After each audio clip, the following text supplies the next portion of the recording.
Hi all, I am Sundar, Managing Director, Formula Spoken English and IELTS Training Center. So ఆంగ్లాన్ని అతి సులువుగా నేర్చుకోవడం కోసం మీరు చేస్తున్న ప్రయత్నాలు, మీరు అవలంబిస్తున్న, ఆచరిస్తున్న ప్రతి టెక్నిక్, ప్రతి స్టెప్ నిజంగా హర్షణీయం. Really I appreciate people who are trying to speak in English. So ఇక్కడ there are some people who ask me some questions. Sir, am I going to read some books? By reading newspaper, by reading books, can I get good English? చాలామంది చిన్నప్పటి నుంచి చెప్పింది ఏంటంటే news paper చదివితే English వచ్చేస్తుంది. ఇది నిజమేనా? నేను కూడా ఇంగ్లీష్ నేర్చుకోవచ్చా? అందుకోసమే సార్ రీసెంట్గా పలానా ఇంగ్లీష్ పేపర్ నేను సబ్స్క్రిప్షన్ తీసుకున్నాను, డైలీ ఇంటికి వచ్చి పేపర్ వేస్తున్నాడు, కానీ అనుకున్నట్టుగా నాకేం రావట్లేదు. అలాగే మా ఫ్రెండ్ ఒక అతను పేపర్ వేయించుకున్నాడు, నన్ను కూడా వేయించుకోమంటారా? అలా పేపర్ తీసుకోవడం వల్ల ఏమన్నా ఉపయోగం ఉందా? వీటన్నిటి గురించి చాలా క్రిస్టల్ క్లియర్గా ఆన్సర్ చెప్పబోతున్నాను. చూద్దాం మనం. బుక్స్ రీడింగ్ అనేది ఎప్పటికీ కూడా మంచి అలవాటే, ఎప్పటికీ కూడా. అది ఏ పుస్తకం అయినప్పటికీ. ఏ పుస్తకం అంటే మంచి ఇన్ఫర్మేషన్ ఉన్నది. ఇప్పుడు పుస్తకాల్లో కూడా రకరకాలు ఉన్నాయండి. మీ సబ్జెక్ట్ నాలెడ్జ్ కానీ, లేకపోతే మిమ్మల్ని మోటివేట్ చేసేవి కానీ, లేదా కొన్ని స్టోరీస్ కానీ యాక్సెప్టబుల్.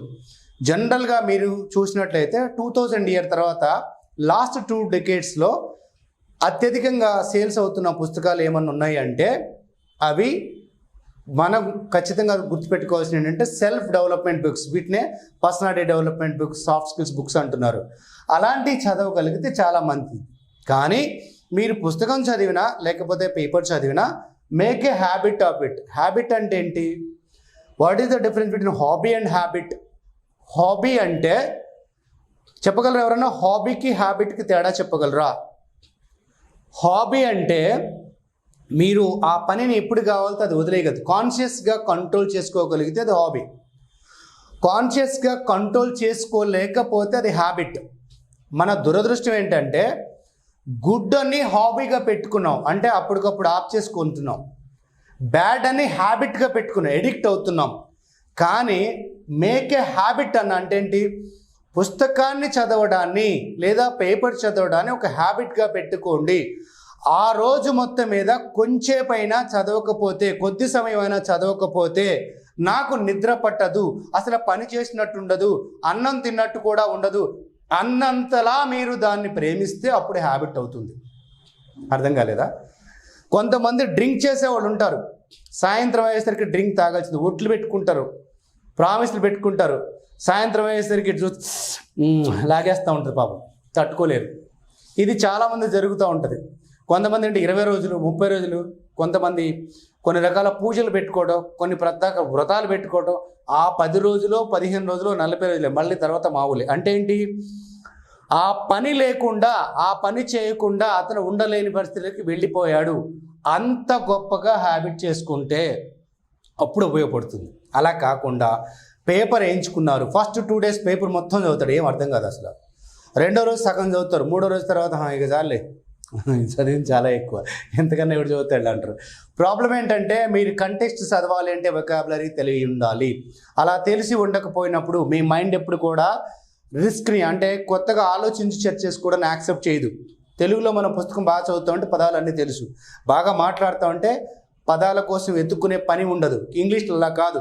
మీరు కంటిన్యూస్గా మాట్లాడంటే ఎక్కడో చోట తెలియని పదం వస్తుంది. కంటిన్యూస్గా బుక్ చదువుతున్నప్పుడు లేదా పేపర్ చదువుతున్నప్పుడు కూడా తెలియని పదం వస్తుంది. దాన్ని మీనింగ్ కోసం వెతుక్కోవడానికి, సెర్చ్ చేసుకోవడానికి మైండ్ స్టెయిన్ తీసుకోవడానికి రెడీగా లేదు. అందుకే ఏమంటుందంటే 5 సార్లు పడుకో ఉంటుంది. మీలో చాలామందికి అఫ్కోర్స్ నేను చూశాను, బుక్ తీస్తే వెంటనే నిద్ర వస్తుంది. అప్పటి వరకు ఫోన్ పట్టుకున్నా లేకపోతే ఇంకేదైనా చేస్తున్నా నిద్ర రాదు. బుక్ తీయగానే మాత్రం తెరుస్తాయి, ఇంతలా ఉన్నా అనకుండా అంతలా తెరుస్తాడు. అదేంటో చాలామందికి మెడిసిన్ అనమాట, నిద్ర ఇచ్చే మందు పుస్తకం. అట్లా కాదు, నిద్ర మత్తులో నుంచి లేపే అంత గొప్పగా నీకు ఉంటే అది మేక్ ఏ హ్యాబిట్ అంటారు. పుస్తకం పట్టుకుని అంటే నీకు వచ్చే నిద్రపోయి ఇందులో ఏముందో తెలుసుకొని క్యూరియాసిటీ, యాంగ్జైటీ పెరిగి ఆ బుక్ అయ్యేంత వరకు లేదా కనీసం 1 గంట సేపు ఆ కాన్సన్ట్రేషన్ పోకుండా చదవగలిగితే అది హ్యాబిట్. చేయగలుగుతారా? అది చేస్తే ఇది ఉపయోగపడుతుంది. అండ్ మీరు చదువుతూ మొదలెట్టారు, ఓకే, రోజు నేను ఒకసారి ఎక్స్ట్రాడినరీ చేయకండి. చాలామంది చేసే రివర్స్ ఏంటంటే అప్పటి వరకు అలవాటు లేని వ్యక్తి ఒకేసారి రోజు మొత్తం ఒక 5 పేజీలు చదవడానికి ప్రయత్నిస్తారు, లేదా గంట చదవడానికి ప్రయత్నం చేయకండి. 10 నిమిషాలు మాత్రమే చదవండి మొదటి రోజున, అవసరమైతే 5 నిమిషాలే చదవండి. ఎందుకు? మీ మైండ్కి అలవాటు చేస్తున్నారు. అప్పటి వరకు లేని ఒక కొత్త అలవాటు, పైగా మంచి అలవాటు. చెప్పాక బ్యాడ్ ఎప్పుడు త్వరగా అంటుకుంటుంది, గుడ్డు చాలా కష్టం అలవాటు చేయడానికి. బ్యాడ్ని మనం హ్యాబిట్ చేయగలుగుతాం, గుడ్డుని హ్యాబిట్ చేయడం కష్టం. అంటే బ్యాడ్కి ఎడిక్ట్ అయినంతగా గుడ్డుకి ఎడిక్ట్ అవ్వలేము. కొంతమంది ఉంటారు ఉండయి, పొద్దున జిమ్కి వెళ్ళకపోయినా, వాకింగ్ వెళ్ళకపోయినా, అది గుడ్ హ్యాబిట్. అసలు నిద్రపోనంత భయంకరంగా ఫీల్ అవుతారు. వర్షం వచ్చినాక ఇంట్లో కూర్చొని వర్కౌట్ చేసేస్తుంటారు. అంటే అది కమిట్మెంట్ యాక్చువల్, అంత గొప్పగా. సో నా జీవితాన్ని మార్చిన ఒకే ఒక హ్యాబిట్ అంటే నేను ధైర్యంగా చెప్పగలుగుతున్నాను, నాకున్నది బుక్స్ చదవడం ఒక హాబీ కాదు, హ్యాబిట్. అందుకే చాలా విషయాలు తెచ్చుకోగలిగాను. సో మీరు ఎప్పుడైతే ఒక 10 నిమిషాలు చదివారో లేదా 5 నిమిషాలు, ఆ మీనింగ్స్ అనేది తీసుకోండి. ఏ మీనింగ్స్ మీకు ఏదైతే తెలియట్లే అనిపిస్తే ఒక అండర్లైన్ చేసి ఒక పేపర్ మీద రాసి పెట్టుకోండి.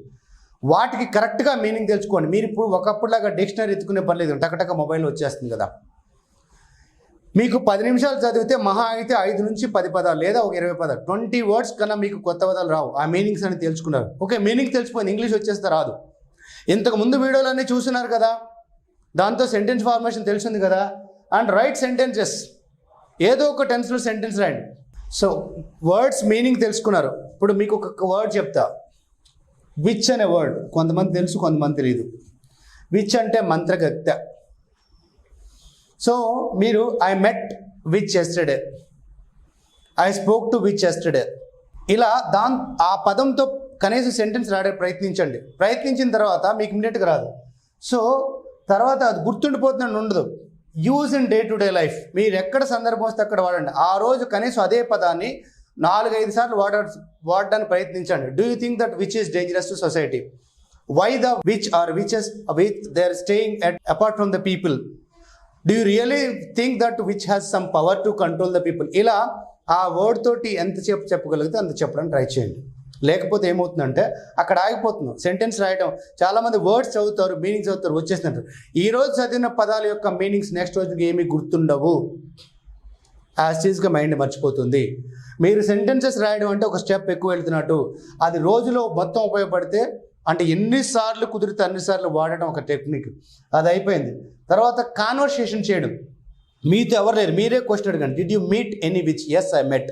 When did you meet? I met witch at so and so place. Why did you meet? I didn't meet which wantedly or intentionally. One of my friends spoke about that which, then that's why I went there. So ఇలా దానికి సంబంధించిన conversation కనీసం ఒక 10 questions answers చేయండి. Sir ఒక పదానికి ఎంత? నేను ఒకటే చెప్తున్నాను, రోజుకి 5 పదాలు నేర్చుకోండి, కానీ గుర్తించేటట్టు నేర్చుకోండి.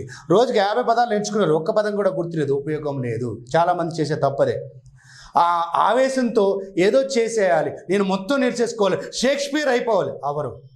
షేక్స్పియర్ అవరు, ఎందుకంటే ఆయనకున్న పదజాలం వేరు. So make conversations. And the last one is review for every 3 days. ఒక 3 రోజుల తర్వాత ఈ 3 రోజుల్లో నేర్చుకున్న పదాలు ఒకసారి చెక్ చేసుకోండి. మీరు ఈరోజు కొన్ని పదాలు నేర్చుకున్నారు, రేపు నేర్చుకున్నారు, ఎల్లుండి కూడా నేర్చుకున్నారు. ఈ 3 days తర్వాత చూస్తే 3 days బిఫోర్ చేసిన వర్డ్స్ మీకు ఎన్ని గుర్తున్నాయో చెక్ చేసుకోండి. మళ్ళొకసారి రివ్యూ చేయండి, మళ్ళొకసారి వాటితో సెంటెన్సెస్ వేరుగా రాయండి, మళ్ళొకసారి కాన్వర్సేషన్ చేయండి, మళ్ళొకసారి డే టు డే. అప్పుడు ఏమవుతుందంటే మీరు నేర్చుకున్న పదాలని ఎక్స్టెండ్ చేయగలుగుతున్నారు. ఇది ఒకటి. గ్రామర్ ఆల్రెడీ ఐడియా ఉంటే మీరు సెంటెన్సెస్ చదువుతున్నప్పుడు చెక్ చేసుకోండి, అంటే ఇంత టెక్స్ట్లో ఇలా వాడచ్చు అని చెప్పి. లేకపోతే మాత్రం బుక్స్ చదవడం ద్వారా లేదా పేపర్ చదవడం ద్వారా గ్రామర్ నేర్చుకోవడం కష్టమవుతుంది. అప్పుడు మళ్ళీ ఏం చేయాలంటే మన ప్రీవియస్